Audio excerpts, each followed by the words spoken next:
শিৱসাগৰৰ চেৰেকাপাৰ হাতীমূৰীয়া ঘাটত অঘটন গা ধুবলৈ গৈ দিখৌ নৈত সন্ধানহীন দুটি কিশোৰ সন্ধানহীন কিশোৰ দুজন ক্ৰমে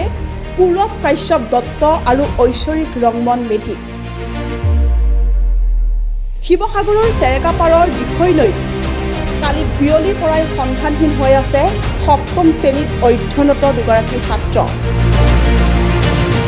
জানিব পৰা মতে সাঁতুৰি থকাৰ অৱস্থাতেই পানীত ডুব যায় ছাত্ৰ দুজন আৰু শিৱসাগৰৰ গদুলা ব্ৰাউন মেমৰিয়েল ইংলিছ স্কুলৰ ছাত্ৰ আছিল দুইগৰাকী একাংশ মতে মুঠ 6 গৰাকী ছাত্ৰই গা ধুইছিল নদীত আনহাতে SDRFৰ দলক পলমকৈ খবৰ দিয়া আজি দিনৰ 11 বজাৰ পৰা দিখৈ নৈত SDRFৰ দলে আৰম্ভ কৰে উদ্ধাৰ অভিযান আৰু ইতিমধ্যে দিখৌ পাৰত উদ্ধাৰ কৰা হৈছে ছাত্ৰ দুজনৰ চাইকেল